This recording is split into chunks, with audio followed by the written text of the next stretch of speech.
বাঘাইছড়িতে দারুস সুন্নাহ মাদ্রাসার অষ্টম বার্ষিক সভা ও ইসলামী মহাসম্মেলন সম্পন্ন।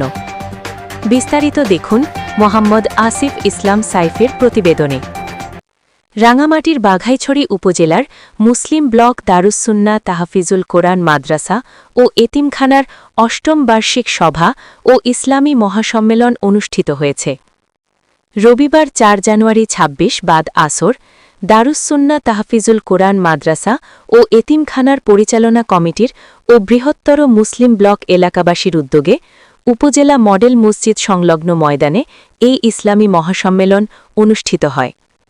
উক্ত মহাসম্মেলনে অত্র মাদ্রাসা পরিচালনা কমিটির সভাপতি মোহাম্মদ হাবিবুল্লাহর সভাপতিত্বে প্রধান অতিথি হিসেবে উপস্থিত ছিলেন রাঙামাটি জেলা বিএনপির সাধারণ সম্পাদক এবং Rangamati chamber of commerce and ইন্ডাস্ট্রিজের প্রেসিডেন্ট অ্যাডভোকেট মামুনুর রশিদ মামুন।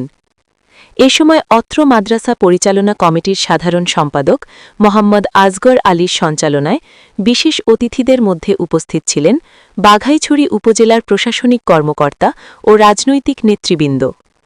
মহাসম্মেলনে প্রধান ওয়াইজিন হিসেবে বয়ান পেশ করেন সুদূর ঢাকা থেকে আগত পীরে কামিল, শাইখুত তাফসির ওয়াল হাদিস, ফখরে বাঙ্গাল, প্রখ্যাত ইসলামী বক্তা ও আজমাতে সাহাবার আমির আল্লামা মুফতি খুরশিদ আলম কাসেমি সাহেব। এছাড়াও বিশেষ ওয়াইজিন হিসেবে তাশরিফ আনলেন সুদূর ঢাকা থেকে আগত শাইখুল হাদিস, জামিয়া আরাবিয়া আনোয়ারুল উলুম ও মুহতামিম জামিয়া আরাবিয়া তালিমুস সুন্নাহ এবং বাইতুল মামুর সুগন্ধা জামে মসজিদের খতিব হজরত মাওলানা মুফতি ফয়জুল্লাহ সাহিব।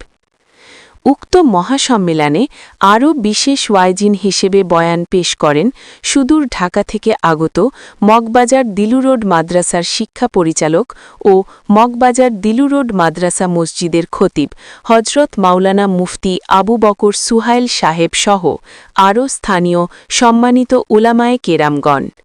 মাহফিলে প্রধান ওয়াইজিনের বয়ান পেশের পূর্বে অত্র মাদ্রাসার চলতি বছরের নতুন ৩ জন হেফজ সম্পন্ন শিক্ষার্থীকে পাগড়ি পরিয়ে ও সম্মাননা ক্রেস্ট প্রদান করা হয়।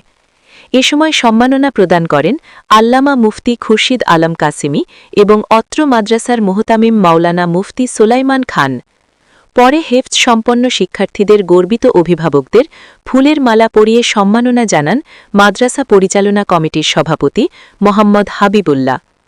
উক্ত মহাসম্মেলনে বাঘাইছড়ি উপজেলার সহ আশপাশের এলাকার হাজারো ধর্মপ্রাণ মানুষ উপস্থিত ছিলেন। এ সময় বক্তারা দেশ ও জাতির কল্যাণের পাশাপাশি বিভিন্ন ইসলামী বক্তব্য তুলে ধরে আলোচনা করেন। পরে দেশ, জাতি ও নিজেদের কল্যাণে দোয়া ও মোনাজাতের মাধ্যমে মুসলিম ব্লক দারুস সুন্নাহ তাহফিজুল কোরআন মাদ্রাসা ও এতিমখানার অষ্টম বার্ষিক সভা ও ইসলামী মহাসম্মেলন সমাপ্তি হয়। শেষ পর্যন্ত শেষ জমাত পর্যন্ত পৌঁছতে পারে সে ব্যবস্থা করে দেন। উস্তাদদেরকে কবুল করুন, এলাকার মানুষগুলোর দিলকে মাদ্রাসার দিকে আপনি ঝুঁকিয়ে দিন, সবগুলোর দিলকে মাদ্রাসার দিকে আপনি ঝুঁকিয়ে দিন। উন্নত ওলামায়ে কেরামের পাশে থাকা, পিছনে থাকা, সাথে থাকা